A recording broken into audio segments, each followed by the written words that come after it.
be called in some modern vernacular a revival of the ancient Roman Empire, or the Holy Empire that we are familiar with throughout history from the 6th century BC to the collapse of Napoleon's realm, and then revival in the last of the present century. Now, in explaining this material, we've had articles in the Plain Truth. We've had a booklet in particular called Who is the Beast? It has been out of print for a little while. Now, in this booklet, Who is the Beast?, Armstrong discusses in particular state of affairs in Western Europe from the 6th century, time of Napoleon, and then skips to the time of Mussolini and Hitler, and comments upon the fact that there is coming yet one more historic revival. I'm not going to deal with the question as I did in a study in Pasadena, but in a slightly different fashion, from the point of view of events that have transpired in recent days in Europe with the visit of the Pope to Poland and now to Ireland and the United States. That this man should have created such an impact in Eastern Europe as expected, although the communist hierarchy was shocked at the impact that it had after 30 years of communism in Poland. In describing this whole picture from the time of the fall of the Roman Empire, 476 today, Mr. Armstrong normally has described one half of the story. He told me in a conversation some 2 decades ago that our story, as we have explained it, based on Daniel 7, Revelation 13, Revelation 17, is really only that part of the story of the Roman world that transpired in Western Europe, with which either the countries of Israel, those who descend from the 10 lost tribes, or the church in the West would be familiar. But as he has said, we have never really explained what was happening in Eastern or Southeastern Europe, the Eastern Mediterranean. Now, the reason I mention this is that when we look at Daniel chapter 2, you have the story in a form that we have really taken little note of. And I think it is advisable to take a look at the implications of Daniel chapter 2. Now, in this second chapter, we are clearly told that Nebuchadnezzar, who was the king of the Chaldean or Babylonian Empire, was the head of gold. The Jehovah's Witnesses, of course, have a different view, but we're not concerned with their view. We're concerned with what Daniel clearly told the king. And after the king, Nebuchadnezzar, and his Chaldean Empire, which was centered in the region we now call Iraq, there should arise another kingdom that would be inferior, as silver is inferior to gold. Then there should arise a kingdom of brass, or bronze, and then a kingdom of iron. Now, what we note is that up to this point, the kingdom of iron has only been described as to the nature of the composition. We have pointed out that there was an Eastern and a Western Roman Empire. The Western Roman Empire had the capital in Rome. The Eastern, around 331, this is AD, had a capital in Constantinople on a peninsula that anciently was called Byzantium, and hence the empire commonly, after the fall of Rome in the West, was called Byzantium. It was the Eastern Roman Empire, or Byzantium. The Byzantium, for those of you who are trying to have correct spelling. Now, we have never explained what it was like to have the 2 legs of this giant statue continue through time, all the way down to the feet, which were of iron and clay, meaning partly strong and partly brittle, and then 10 toes.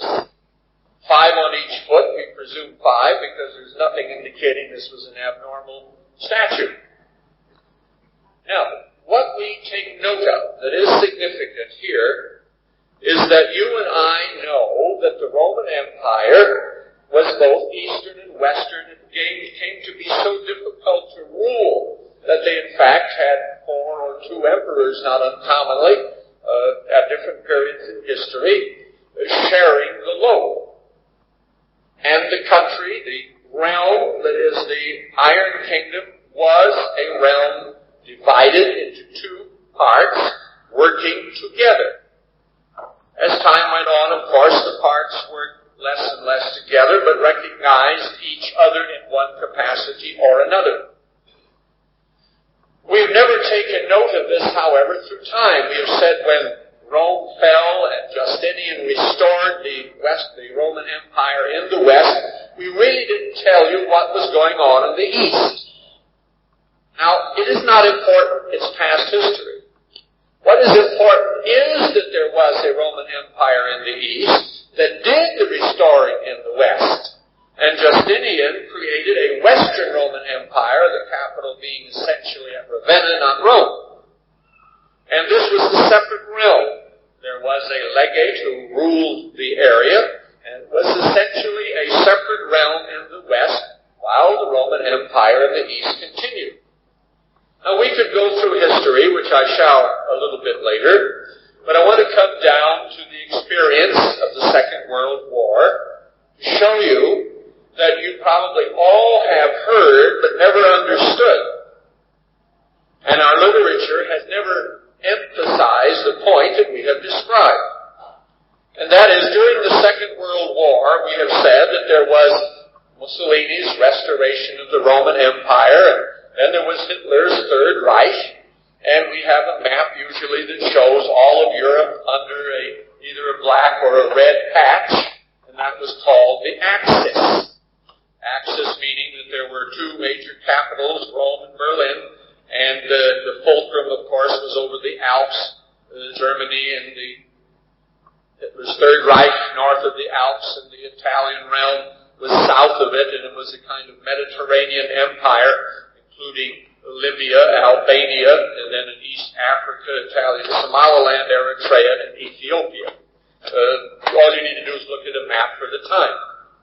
Now, what Americans and British people, what most of you know is that there were 2 famous figures who were leaders in their respective countries. Leaders is the proper term because in Germany there was no emperor, there was only a leader. In Italy there was both an emperor and a leader of a party who was a prime minister.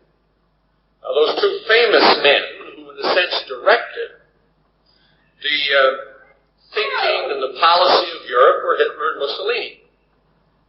What we fail to take note of, so that is, I think, very important, Hitler and Mussolini did not form one restoration of the Roman Empire. They formed a restoration, but they were always 2 realms separately governing, cooperating as best they could. It was as simple as looking at the statue. One part of the foot at the bottom of one leg, and the other leg had a foot, and part of the bottom of it would have represented the 2 realms. In other words, if you were to have the statue facing east, you might say that the right foot represented Italy and the left foot represented Germany at the level just before the toes. What we then should note is that there was no such thing as a restoration of one Roman Empire. Since the image that Daniel saw, or Nebuchadnezzar did, and was revealed to Daniel, had 2 legs, 2 feet, and toes on each of the feet, we would draw the conclusion that, in general, we should expect, throughout time, 2 separate parts of an empire, separately ruled or jointly ruled, as we will see, at the close. was with respect to Europe. Because if Hitler formed the Roman Empire called the Third Empire, the Third Empire of the German nation, or the Third Roman Empire of the German nation, that's what the Third Reich was, and Mussolini formed the Roman Empire in the Mediterranean world, we actually have a kind of north-south as distinct from east-west, but after all, in the history of Europe it varies. Normally it's east-west, and sometimes it's been north-south or north and southeast. In any case, you had two separate realms. And the implication of this is that we should look into the future. And we may well expect to find in Europe not a single restoration of the Roman Empire, but a two-part restoration. But unlike any previous one, this one is called Babylon, politically in Revelation 17, economically in Revelation 18, and religiously in Revelation 17 and other places. And it looks to be very clearly under the rule of a single leader. Under the rule of a single leader. But even though a statue may have 10 toes, 5 on each foot, and in a certain sense be separate in their structure, they have singular leadership because the beast is ultimately described as a single person.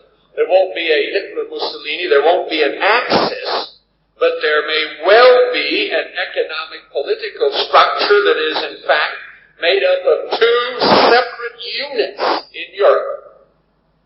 Whereas we have always thought of the common market as the only basis, and nations in Western Europe or behind the Iron Curtain being added one at a time, or two or three, to a single Western Roman Empire. I think this evening when we look through the story, we will have to conclude that it is very likely that we should look for a two-fold political and economic structure in Europe, each one being a form of restoration of the Roman structure, the Roman political thinking, the tradition of Western Europe, linked ultimately under the leadership of one man, but made up of 10 nations. And if the statue has some meaning, it would be difficult to see them as other than 5 representing the West and 5 representing the East, being the 5 toes on each of the feet, which tells us something about the nature of what may happen to the common market. But let me go back, now that I have told you about this century. I want to go back and show what we do know about the history of human thinking, and to what extent Western Europe has, in a sense, a Western orientation and an Eastern orientation, or a Germanic orientation and a Latin orientation. You can have a Western and a Slavic, a Germanic and a Slavic, a Germanic and a Latin, or a French and Austro-German. There are different thought patterns, different cultural traits. The 3 great entities in Europe are Slavic, Germanic, and Latin. And one or another of these make a contribution. Normally, the Slavic has made the least. It has always been subject to the Germanic if it entered into the structure at all, or it was subject to the Latin in southeastern Europe. But we may see the Slavic element playing a more significant role, and the Germanic-Latin combination in the West as already in the common market. So I will now go back to our story. The book of Daniel should be seen in terms of Daniel 2, in terms of Daniel 7, and then Revelation 13 and 17, all together, each one perhaps adding a little to the story that is missing elsewhere. Now, when I discuss briefly here the chain of events in history. There are those who normally have never read the booklet, Who is the Beast, or, having read it, thought it was interesting, were sure that Mr. Armstrong was right because he wrote it, and decided to think no further about it. So I would beg of you, if this is, how much you want to know about it, to at least listen and get the feel, because the important part is not any one event in history, but the trend and the implications for the present and future, so that we, in a sense, know what we're looking for and do not wait for what does not appear, and that we would be aware of what is likely to occur, since we have, for the first time in history, a Slav pope, 59 years of age now, say the newspapers, I don't know just when his birthday was, it was recent, and a man who has certainly a significant number of vigorous years to impart the power, the influence of the church in an area that is destined to change the shape of Europe. If we were to go back, we have, as I said, the story of the upper half of this statue laid out, and in Daniel 7 it is the story of 4 wild animals. Now, in Daniel chapter 2, the picture is simple. You don't have to turn to these if you're familiar with them, because we'll go from one to another. In Daniel chapter 2, you soon note the importance of the 2 separate legs, and then the feet and the toes. Now, before we interpret the feet and toes, we probably should say that the implication is that the Roman Empire itself was the 2 legs, the east and the west. Now, when we look in Daniel chapter 7, we have a beast instead of an image of a man. Now, in Daniel 2, the reason for the image of a man is that we're talking about human government, human thinking. Human government is the image of man. No animals can create government. Human beings do. Now, we read in Revelation 12 that there is a power that gives authority to human beings, and sets some up to rule, and ultimately that authority, which is the devil, also is subject to a higher authority, who is God himself, who determines what the devil may or may not be allowed to do. But in Daniel 7, you have here the nature of these human beings described as a vicious beast. Now, this beast has 3 fundamental characteristics. One, at some time or another, there is a deadly wound administered, though the beast doesn't die, but it is a wound that was so deadly that at least, let's say, 1/2 the creature would seem to have been subject to death, except that out of that head that was wounded, and remember the primary head was Rome, out of the head that was wounded there were 10 horns.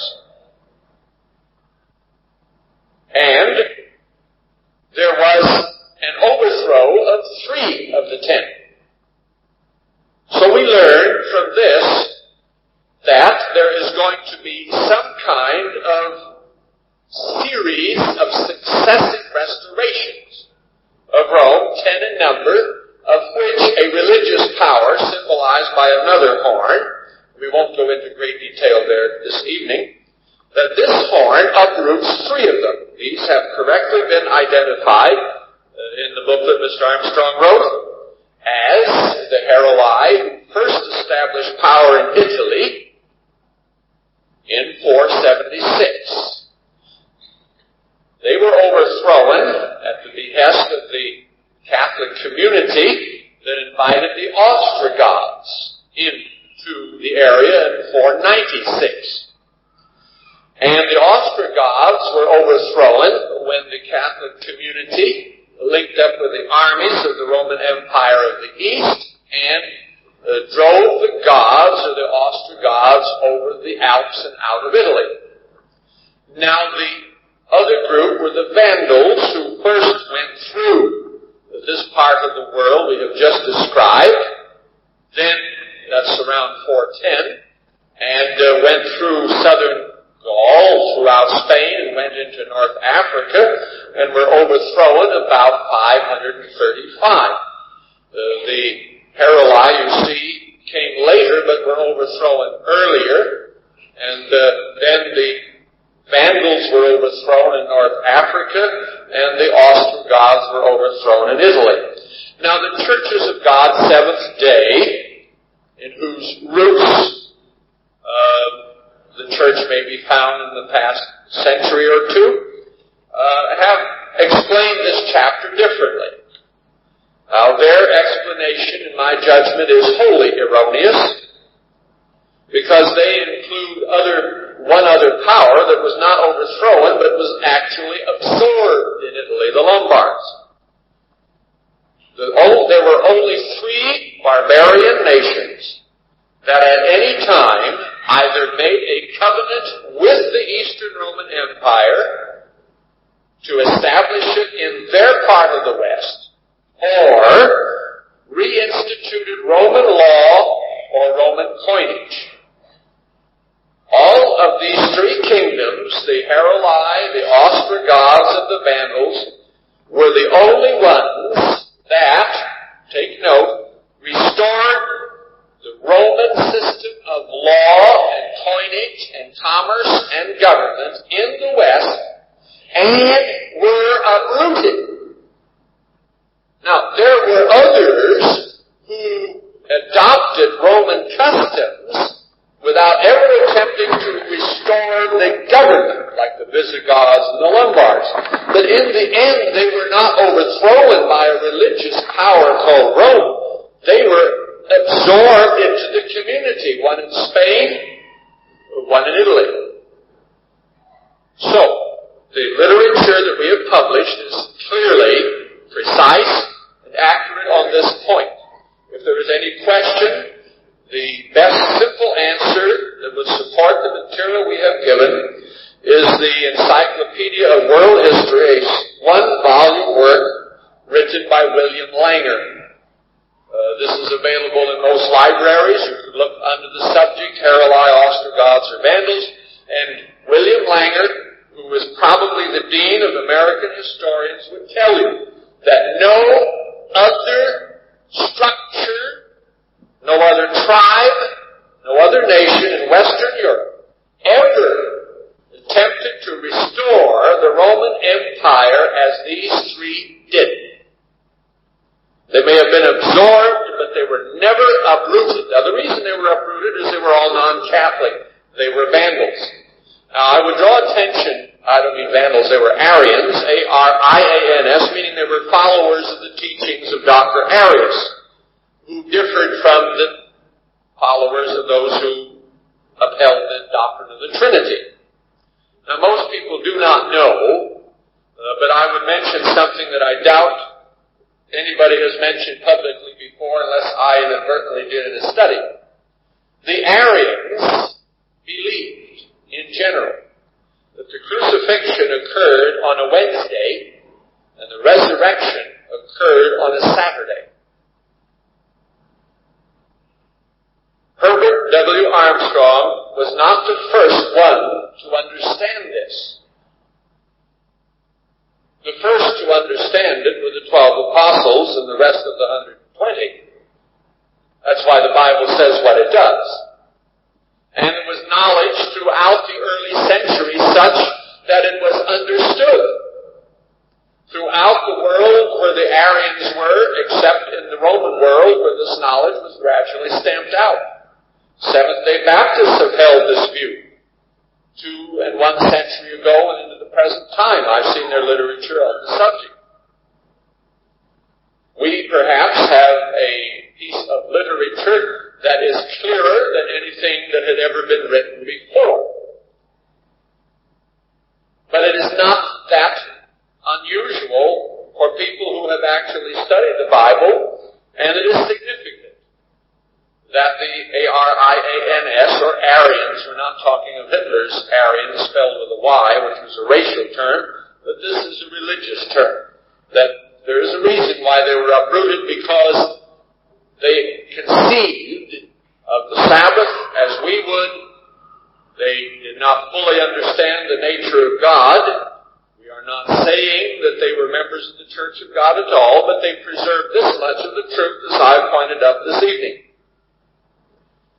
Now when these three barbarian, non-Catholic restorations of government in the West were overthrown, it was finally possible over the period of 535 to 554 to see the military efforts in North Africa and Italy have the Roman Empire restored in the West, and we say that this was done by General Belisarius and others, and it was Justinian who restored the empire. But Justinian ruled in the East, and a legate ruled in the West of lesser authority, but he ruled over the Western restoration of the Roman Empire and acknowledged as the senior official in the realm the government in the East. So as we start out in a period of 1,260 years, Revelation 13, from 554 to 1814, we have the picture now where we see clearly that a religious power is dominant in association with the restorations of the Roman system in the West, having uprooted three.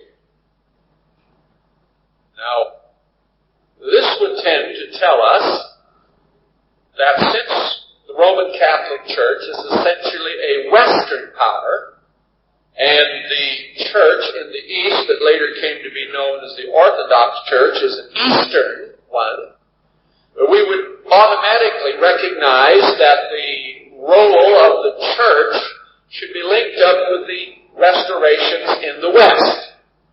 Whereas in the East, the state dominated the church. In the West, the church tended to dominate the state. That's a general rule of thumb. Now that we have pictured a restoration in the West, Justinian died in 565, and the empire soon disintegrated. It didn't hold up. We have a cessation of the Roman Empire in the West, but a continuity in the East. That is, the Byzantine Empire, which Justinian ruled, and his successors continued to rule throughout the region of Greece, Bulgaria, parts of Yugoslavia, Romania, Asia Minor, Egypt, Palestine, Lebanon, Syria, this vast area of the Eastern Mediterranean. That is until the coming of the Arabs and Islam. And then the empire shriveled little by little. But we note at this point that when we say Justinian restored the empire in the West, we do not deny, we have just merely never emphasized, that the empire continued in the East. That is, we're saying, in a sense, that one foot represents one part of the story which we are not discussing normally. And the other foot is parallel to the 10 horns of Daniel 7, or the 10 horns of the book of Revelation, chapter 13. And now we will move on. In the succeeding century, the church had the need to safeguard itself against other Aryan tribes, Lombards and the rest, and they cast about for the Frankish people, those who were French and German, living along the Rhine and other rivers, that is, the rivers of France that flow into the Seine, the Germanic people who lived along the Rhine, the Mosel, and other rivers.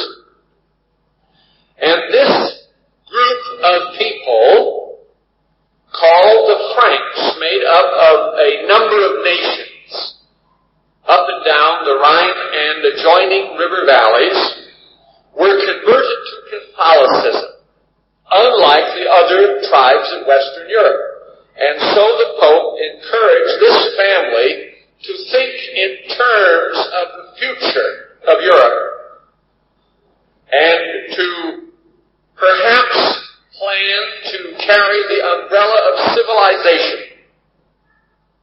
It was as late as AD, however, before the plan was brought to fruition. Now that seems quite a long time, but not everything rushes itself in Europe.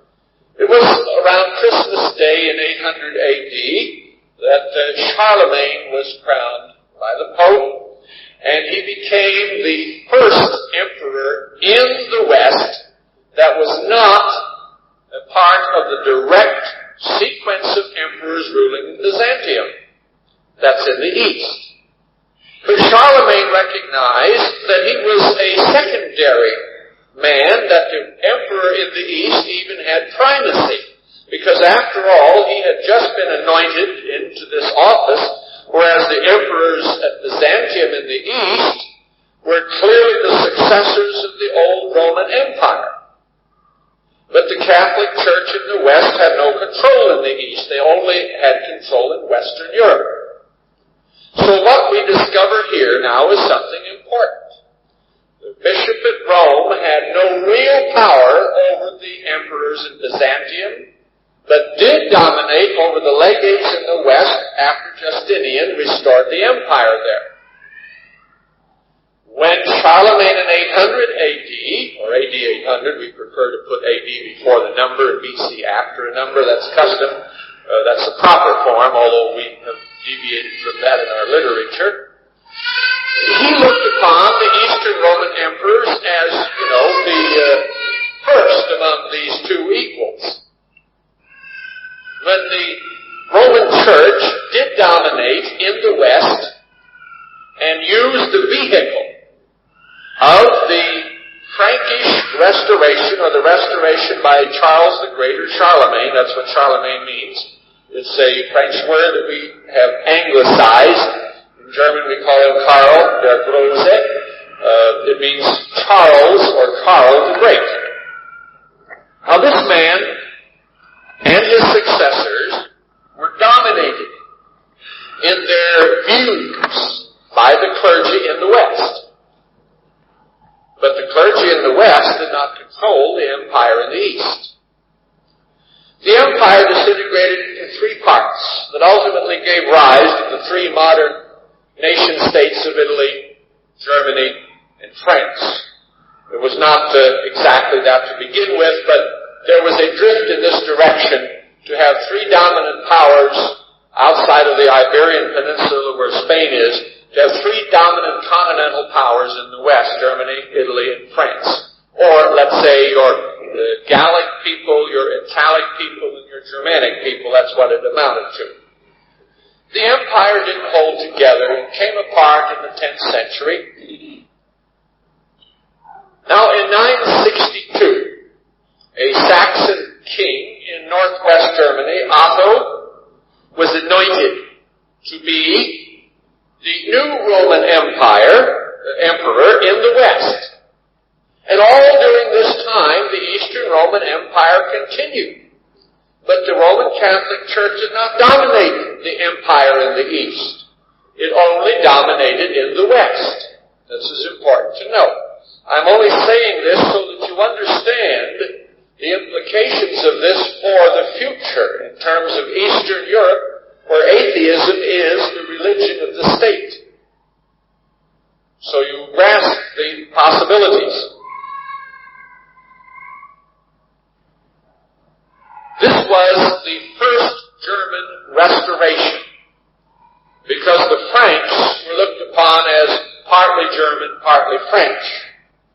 The Germans have, of course, always felt that the true Franks were Germans, and the French have probably felt that the true Franks were French, and that's why they've never solved their border problems throughout history. This is just the way that these nations have functioned.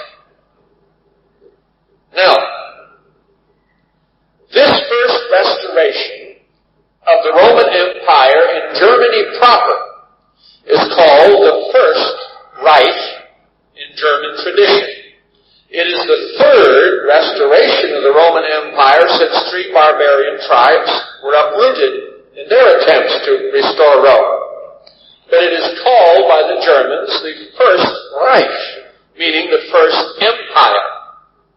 This is the first purely German restoration functions in the East. It's like the one foot we have taken no note of, but the other foot, Daniel 7 and Revelation 13, take special note of. In 1254, the last German emperor, and there was more than one dynasty during this time, was killed. There was no government running the empire between 1254 and 1273. This is a 19-year period which Mr. Armstrong has recognized, and this is why he has taken special note of what was about to happen. This is the time when the heart of Europe, or the Roman world, as it was then, the Holy Roman Empire, was governed by what is called the fist law. The fist law, because every man was a law unto himself, and he whose fist was stronger was the one who got his way, and it was chaos. In 1273, though there were some variations immediately afterward, the general sequence was that the family of the Habsburgs should now rule over the empire. This was a family that came out of Switzerland from a palace, or a fort, shall we say, that was named after Hawks, H-A-W-K-S. The German word, that is the English word Habsburg, comes from, ultimately, a root which means Habichtsburg, or the Fort of Hawks, named after hawks in the area. And the family got its name after the castle in Switzerland, and this family dominated over the region of Austria and Czechoslovakia, and was finally, sequentially, made a series of emperors throughout time of the Holy Roman Empire, that is, of the German nation. Now we have named the restoration of Justinian and his legates in the west. We have named the Frankish restoration the First German Reich, and then the continuity of that First German Reich, because it was never militarily destroyed, but it was now run by the Austrians. And the reason they chose a family to do it instead of electing first one dynasty and then another is they thought it would give continuity to the empire. So now we are beginning the fourth restoration of Roman government in the West. In this case by the Habsburgs ruling out of Austria-Hungary, that area, or more properly in that day, Austria and Czechoslovakia, because Hungary was really not of any consequence until the last century in this political sequence. Now, this continued while the Roman Empire in the East was gradually being hammered to pieces. And the Roman Empire in the East, while the Austrians ruled the empire in the West, went side by side until the Eastern Roman Empire finally collapsed and disappeared in 1453. Now there was, of course, a later marriage with the Russian royal family, and the Russians have taken the name of Caesar, but the Russians never, listen carefully, the Russians never viewed the Russian Empire as a Roman Empire, but a Russian Empire that had become acculturated by the Eastern Roman Empire. They never thought of themselves as a restoration of the Roman Empire, but the royal family thought of themselves as descendants of the rulers who once did rule in Byzantium through intermarriage. Therefore, although there was, let us say, a religious and cultural heritage, the Russian system has always and essentially been Russian.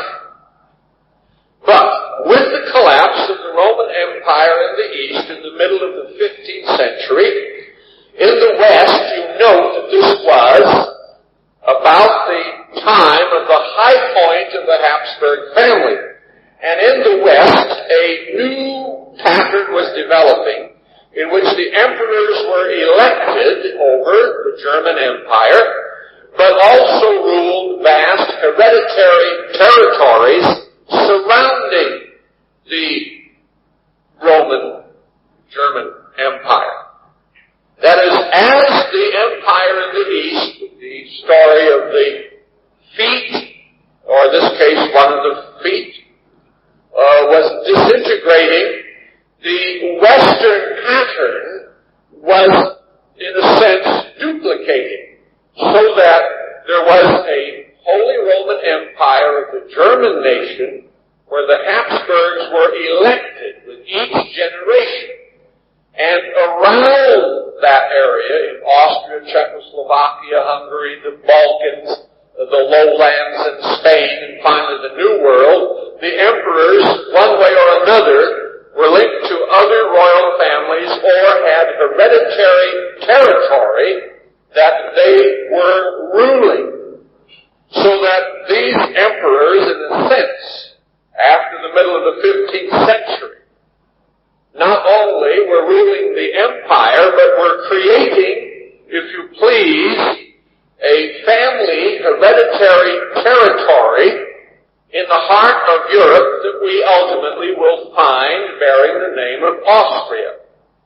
Now I should like to take note of the implication, because Austria is a word in English that goes back to a Latin word. The German word for this is Österreich, which means the Eastern Reich. And Austria became prominent when Byzantium collapsed. So we have the interesting situation of the Habsburgs being elected to rule over Germany in the last half of the First German Reich, in the Austrian restoration of the Roman government, and finally developing massive hereditary territories that in a sense become an Eastern Reich in the heart of Europe, separated from the German Reich. So that after the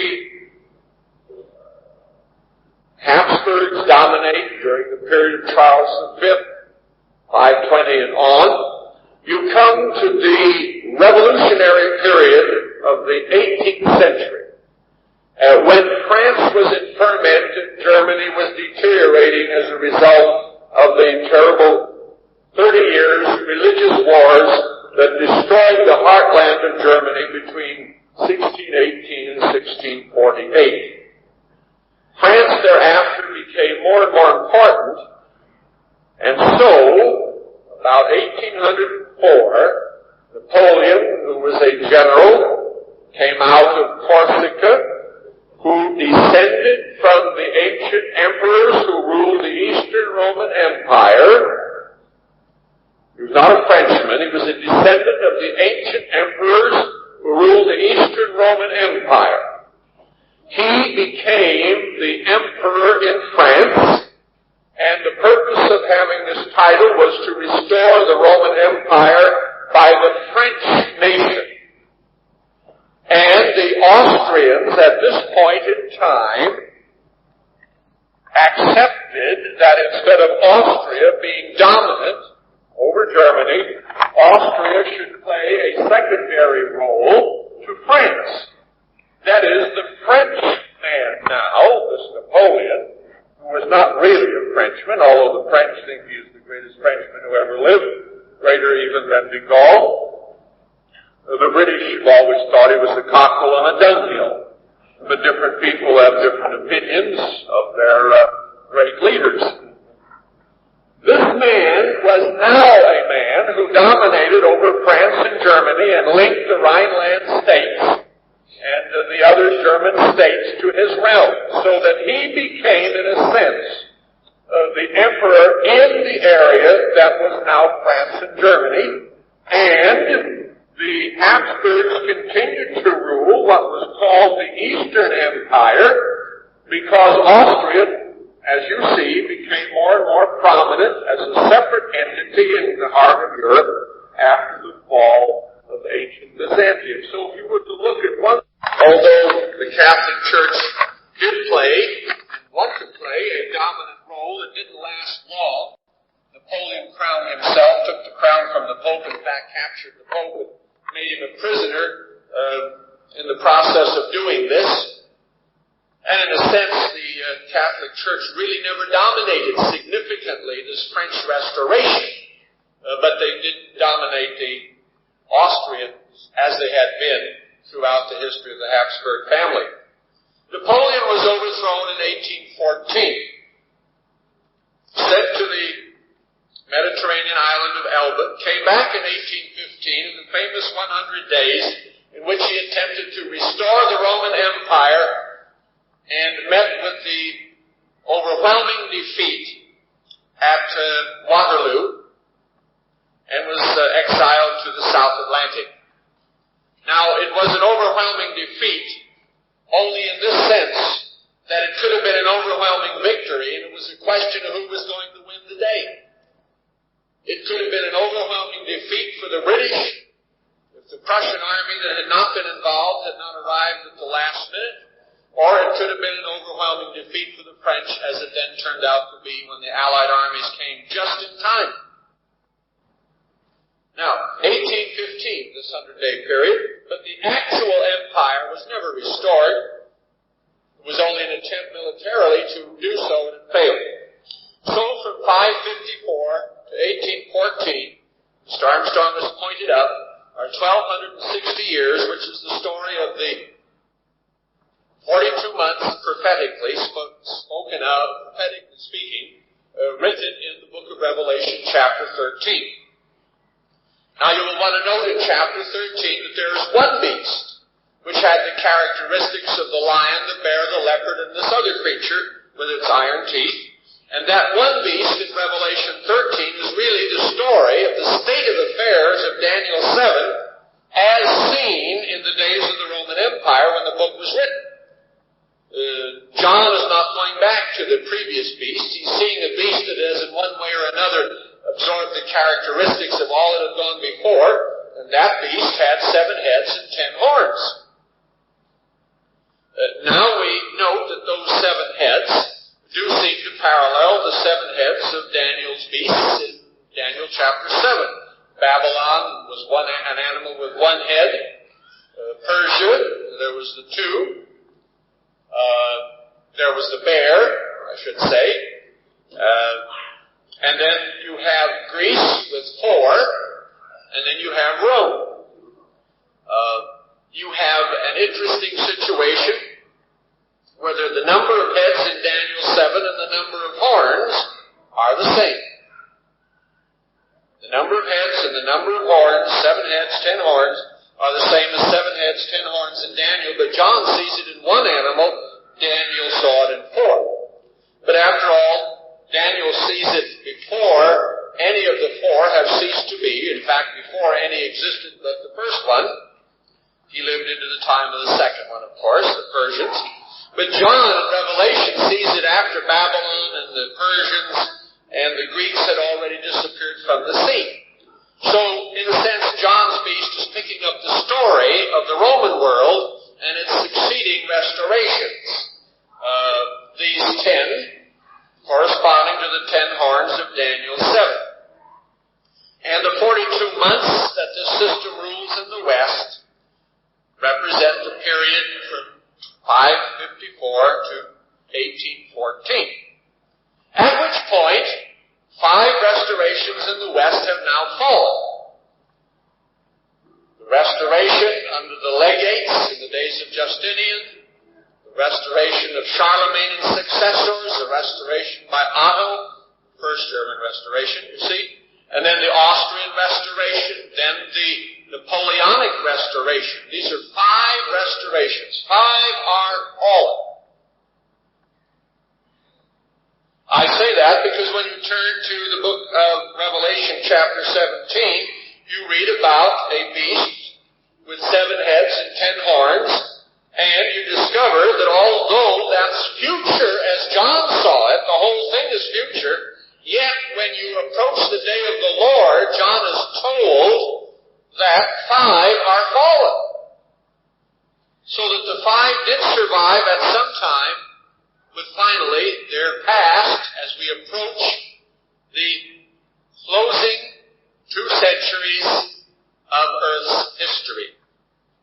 Now, what you note, interestingly, and this is probably the very special contribution Mr. Armstrong made to an understanding of Revelation 17, and that is, Daniel pictures 10 horns, of which 3 were uprooted, leaving only 7. John, in Revelation 13, mentions the same 10 horns. He doesn't discuss the matter of the 3 that were uprooted because that's already the case, and Daniel has already explained it. But Mr. Armstrong perceived correctly that the 7 heads in Revelation do not correspond to the 7 heads in Daniel 7. Let me correct my statement, or clarify it. The 7 heads in Revelation 17 do not correspond to the 7 heads in Daniel or the 7 heads in Revelation 13. But those 7 heads represent the last 7 horns of Daniel 7 and Revelation 13. You should make note of this important and significant matter, because Mr. Armstrong therefore is pointing up that after, let us say, the first 3 horns were uprooted, you have 4, 5, 6, 7, 8. The next horns, 4 through 8, 5 horns altogether, over which the woman would dominate in Daniel 7 or Revelation 13. But these correspond to the first 5 heads of Revelation 17. And this is all a part of the foot. We haven't gotten to the toes yet of Daniel 2. Now, 5 are fallen.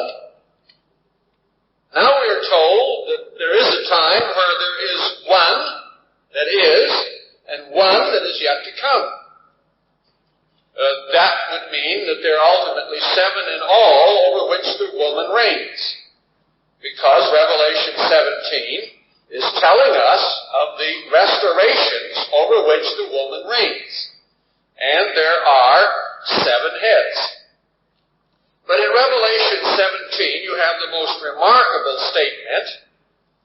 There are 7 kings, or 7 kingdoms, verse 10, 5 of whom have fallen, and 1 is, and the other has not yet come, and that continues a brief period. Now, as for the beast, that is this last restoration, that was, and is not, and shall appear. Now, there are other explanations one can offer, but this is very important to note. It is, in reality, an 8th restoration, but in actuality, it is still one of the 7 John has previously seen. Now, this unique explanation, which is nothing but confusion for most people in verse 11, is very important in terms of the last century and the beginning of the present one. Because the Austrian Empire continued. Napoleon's realm ceased.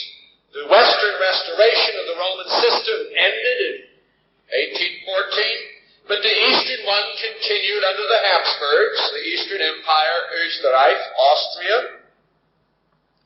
And in 1870-71, there was a Franco-Prussian war, carefully and cleverly instigated by Prince Bismarck, that put on the throne for the first time in Western Europe a Protestant emperor who claimed to restore the Roman Empire, and he called it the Second German Reich. Hitler's was the third. This Second German Reich that was restored in 1871 was run, of course, by the Prussians and came to its end in 1918. It came to its end in 1918 at the end of the First World War. Now, this was a restoration of the Roman Empire that Daniel never dreamed of, either in chapter 2 or chapter 7, that John didn't understand because it wasn't pictured in Revelation 13.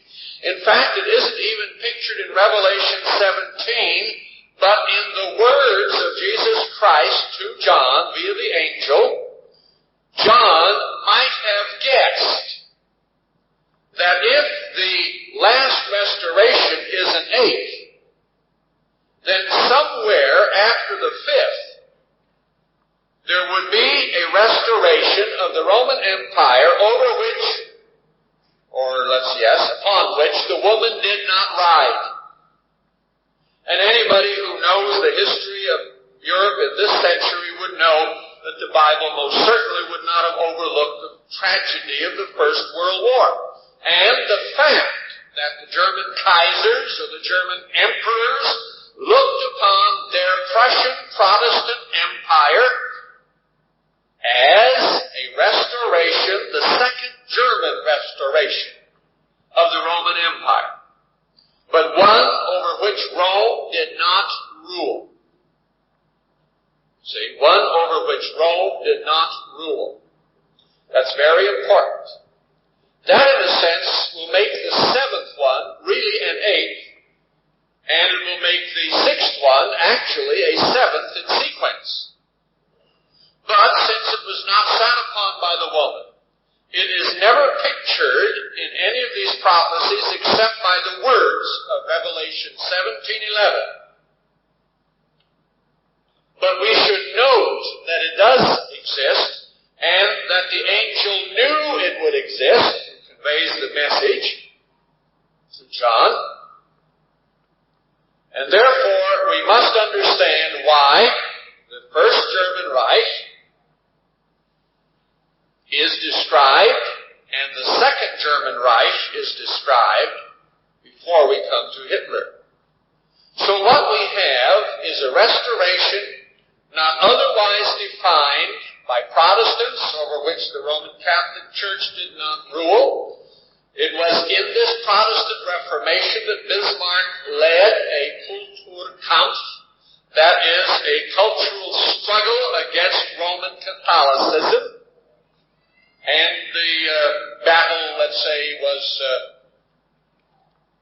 without definition. The Protestants and Catholics came to terms. Protestants could not win. The Catholics would not lose. And the Catholics did not actually win. It was a kind of draw within the empire. So in that sense, we now note a restoration, the Second German Reich, we have normally not taken any note of, done by the Kaisers, while the Roman Empire representing the other foot was continuing in the person of the Habsburgs that reigned till 1918 when they too were overthrown. So what we have then, by 1918, is the story in the feet before we come to the leg, before we come to the toes, of a continuity of two basic families, the ancient Byzantine emperors and the Austrian emperors of the Eastern Reich, continuing one part, and these many restorations pictured by the heads in Revelation 17, or the horns in Revelation 13 and Daniel 7. In 1921, a crisis broke out in Italy, and we have a prominent man who became prime minister and who made Victor Emmanuel an emperor and began to fashion in the late 1920s and 1930s a new restoration of the Roman Empire, which Mr. Armstrong has seen as the one that is. The other one is yet to come. The one that is, when the church became really aware of it, was Mussolini's restoration. But a thing that was very important to take note of here, Mr. Armstrong, even into the Second World War, wondered if Hitler was not, in fact, the seventh restoration and Mussolini the sixth. He wondered about it. After all, Hitler came up in 1933 to power and created the third German Reich. And it came up after Mussolini, and he wondered, therefore, if one was really following the other. The answer, it turned out to be no. And he was beginning to realize this by 1943. It was very clear that they seemed to be side by side. Well, now, in actuality, one should have expected them, this is hindsight, to be side by side, because all along in history, there have always been two parts to the system. There has always been an empire in the East, whether in Byzantium or in Austria, while there were restorations in Italy and France and Germany and Austria and France. And now at this time, there come to be two restorations again that came to power and became true empires in the 1930s. One north, the other south of the Alps. The Catholic Church never did dominate Hitler's Germany, and many Catholics, of course, were persecuted,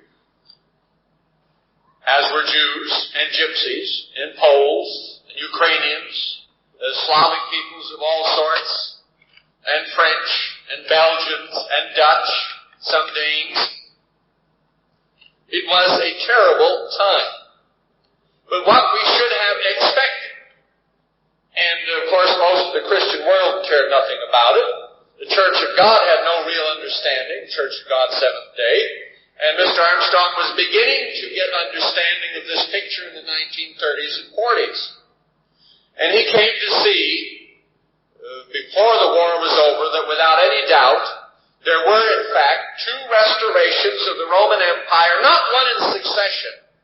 Not that the Church ruled over one and then the other. The Church really never dominated other than Italy. They didn't dominate Germany because what Hitler created was an amalgam of ancient pagan German rituals.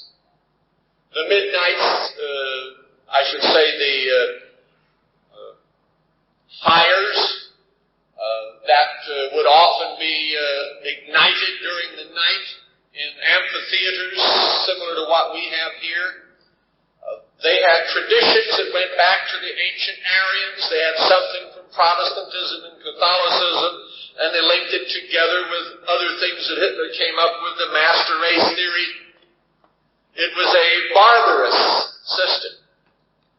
And the Roman Catholic Church did not dominate it. It stepped aside, unfortunately, to let Hitler's empire be created.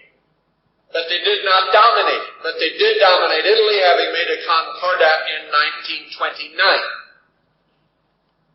So it is important to note, at this stage, that there were two parts to a restoration of the Roman system.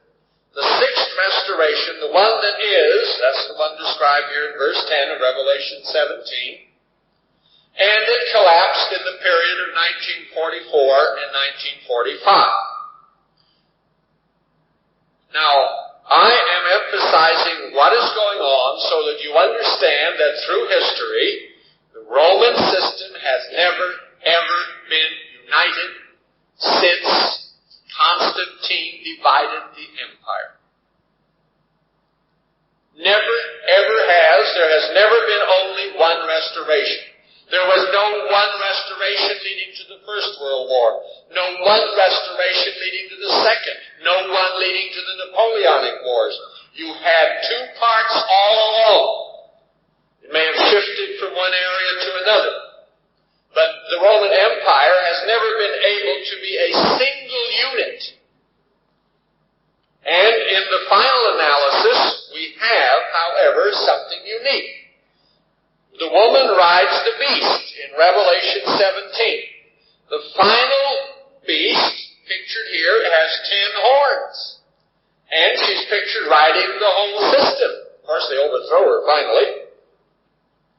Now, these 10 horns in Revelation 17 are not defined as the horns of Revelation 13 or of Daniel 7. In fact, they're not even described at all.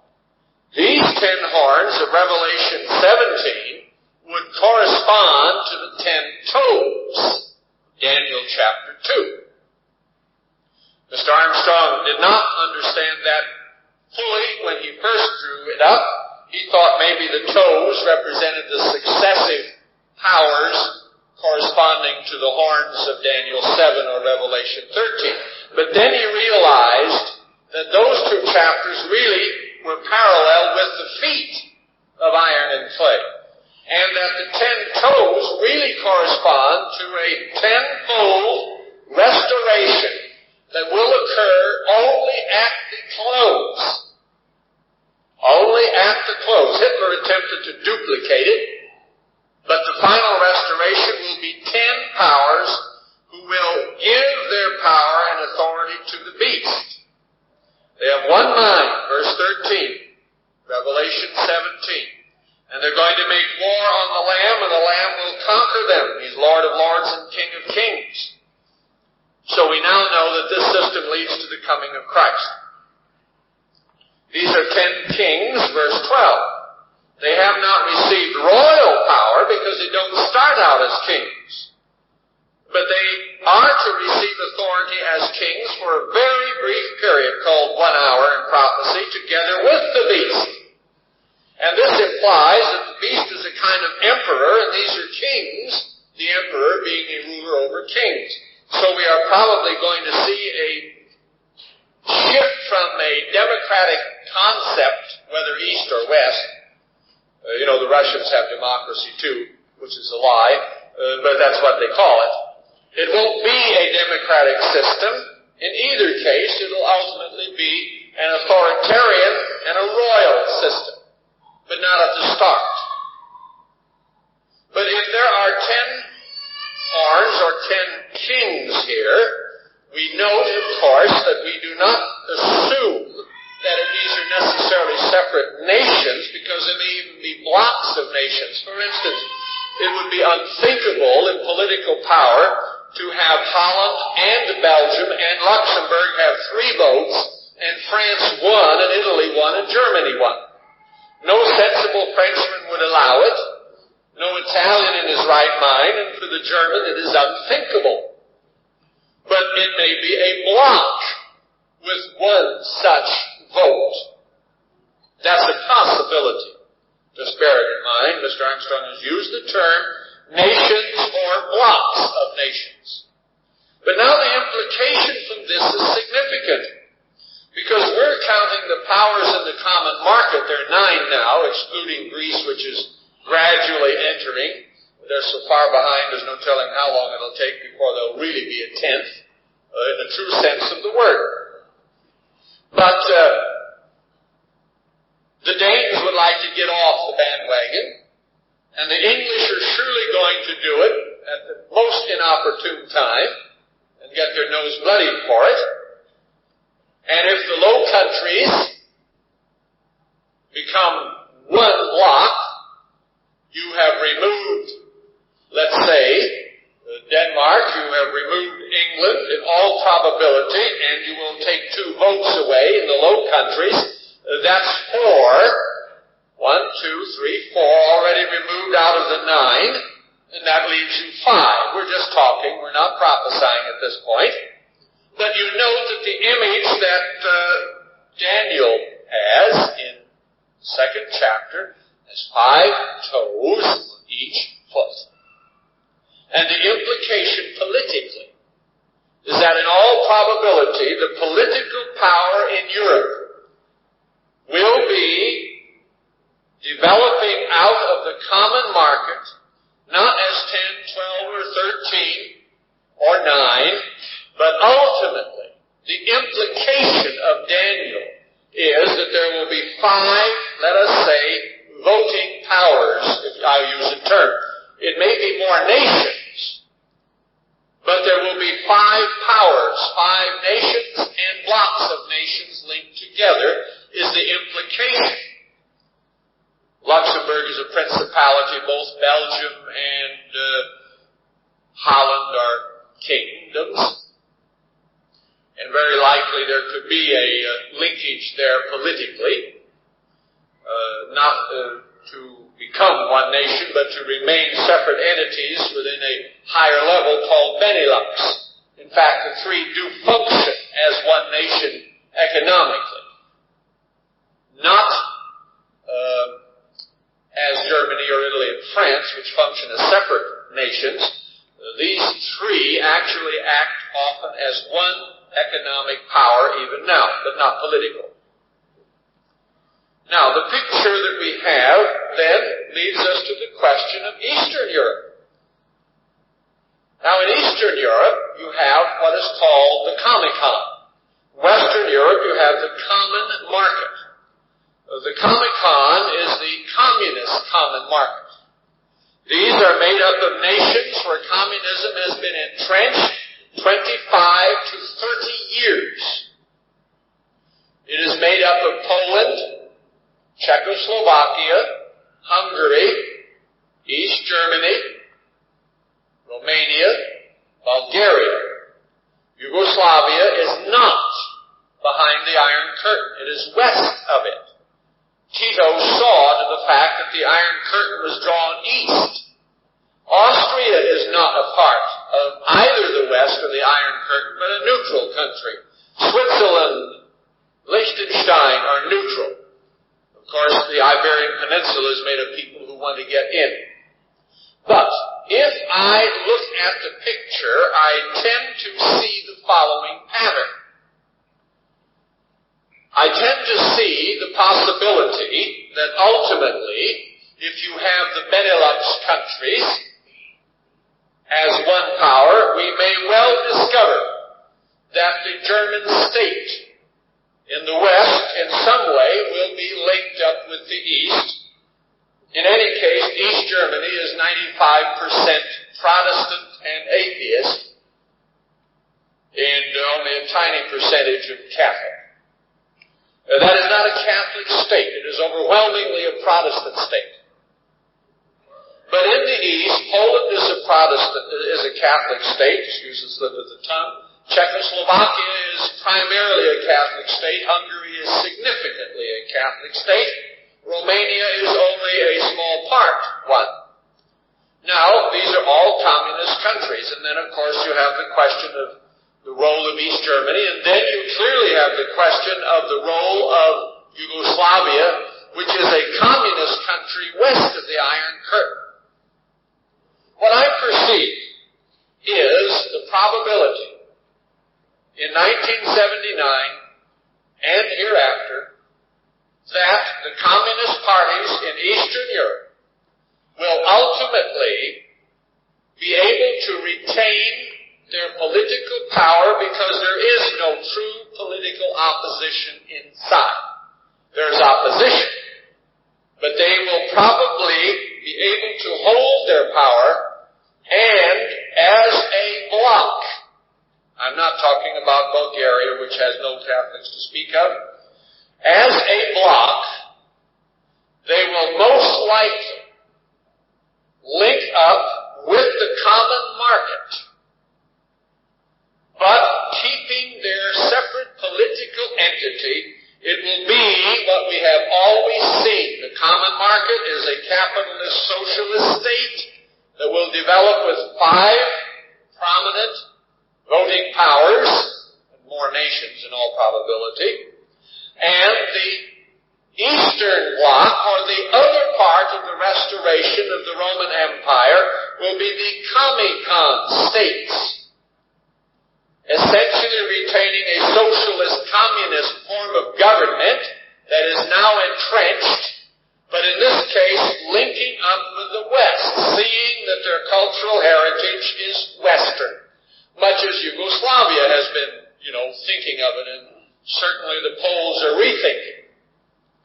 This would mean that what we have is a possibility of 5 nations. There may be more nations, but 5 voting nations, 5 powers that determine policy in the Eastern Bloc. That is, each one will demand equal power. 5 in the West, 5 in the East, not 6 and 4, like there are 5 toes on each foot. We used to picture that there would be only one empire with 10 states, with maybe a Poland coming in on its own, and a Czechoslovakia, and a Hungary, and Yugoslavia, and it would only be one restoration of the Roman Empire. But there has never been a time that there has only been one restoration of the Roman Empire in the West and nothing in the East. There's always been more than one part of the system. This would indicate that the communist parties will be shifting in the foreseeable future from a position in which they now have. That position is that they have freedom of religion and freedom of anti-religious propaganda. Freedom of religion means that you can make up your own mind religiously after you're 18. Prior to that time, you must be indoctrinated by atheism. And that you cannot, as a parent, indoctrinate your children without coming afoul of the law. Of course, in Poland, this is flouted all the time. The Poles are an independent people, even though the jokes would imply they don't know very much. The Poles are a lot more intelligent than most people give them credit for. One view of the Slav Pope should tell that. There's coming a time when this Slav Pope is going to be able to influence the nations of Eastern Europe. So instead of having only freedom of religion that really means nothing until you're 18, there is not only going to be freedom of religion, but most certainly the church is going to demand and get freedom of religious propaganda as the second step. So there are really three steps. One, freedom of religion in a workable sense, so that parents may teach children. Then freedom of religious propaganda, the right to, in a sense, speak out and convert others, as there will be freedom of anti-religious propaganda. And the final step will undoubtedly be a demand that the Catholic Church be the only officially recognized church in Eastern Europe, as it will make the same demand in the West.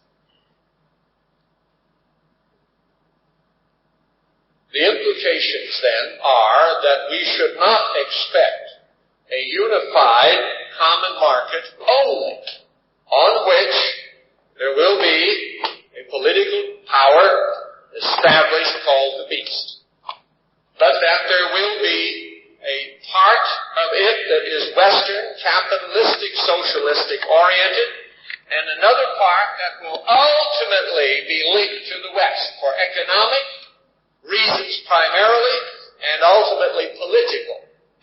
It is probable that the political move will in some way be based on the following premise: that if Europe is a kind of neutral zone, it won't be very neutral, but that's what is being spoken of today, in which Western Europe and Eastern Europe will be a part of the Western world, but no longer associated so directly with the United States and the Soviet Union.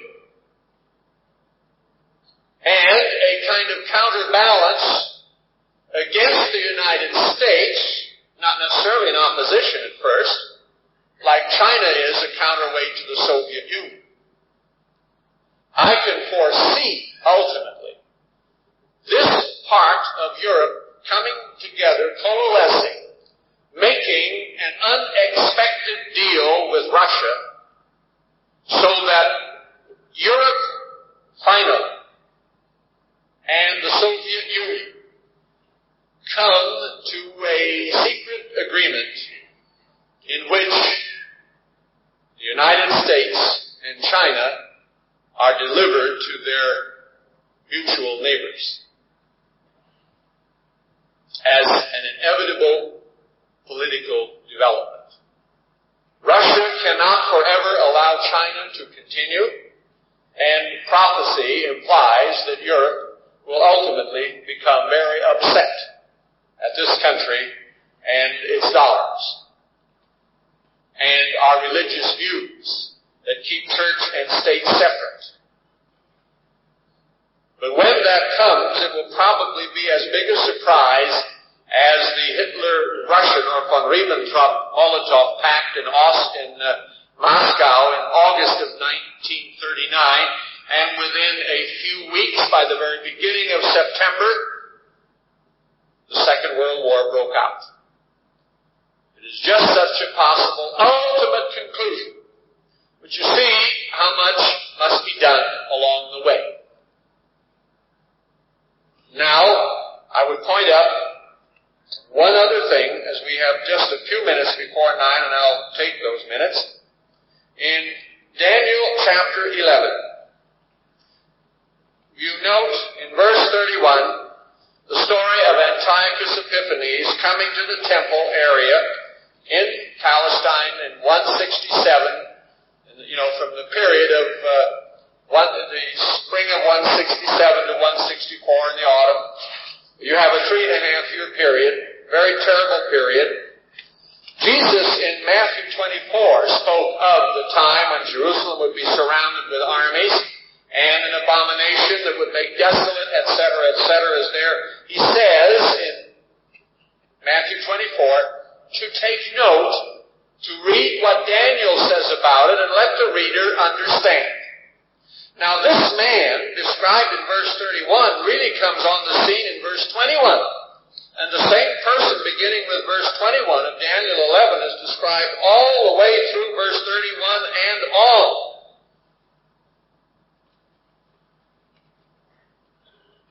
Now,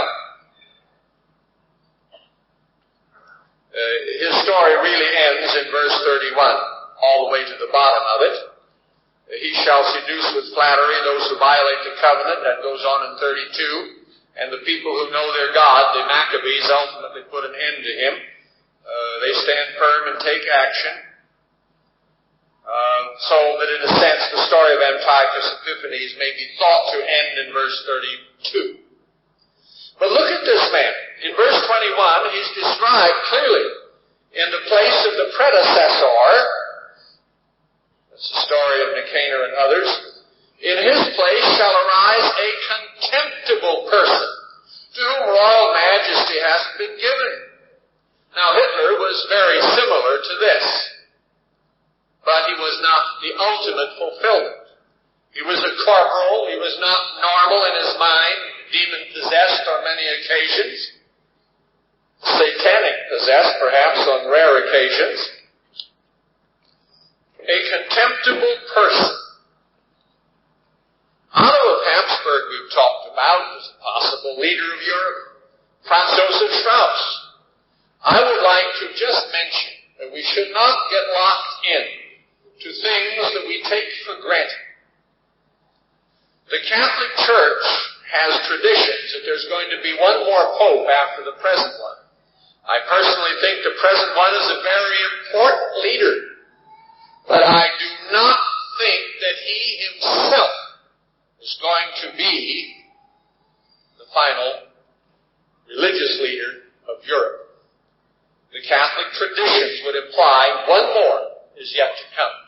Their traditions are their own prophecies, but nevertheless, it may well be true.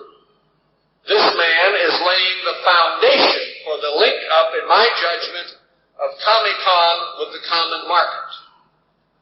To break the division in the heart of Europe and to create one realm of two parts under a leader. Now, it is quite clear to me that this leader could hardly be somebody from Germany at this stage. I cannot imagine the Italians accepting Strauss. I cannot imagine the French accepting Strauss, and many Germans cannot imagine it. And the Poles would never accept it. The Czechs and the Slovaks would have strong misgivings. Strauss is playing a very important role in creating the prominence of Germany, in a sense moving Western Europe in a certain direction. But he is Germany's most brilliant and intelligent and able politician. he may be right in some of his views, perhaps extreme as others would view him, but it would be very difficult for me or for Mr. Armstrong, who has talked to him as I have. He's been a guest at Mr. Armstrong's home. It would be difficult for Mr. Armstrong to describe that man as contemptible. I would just say that. It would be, in my estimation, unthinkable to describe Otto of Habsburg as contemptible.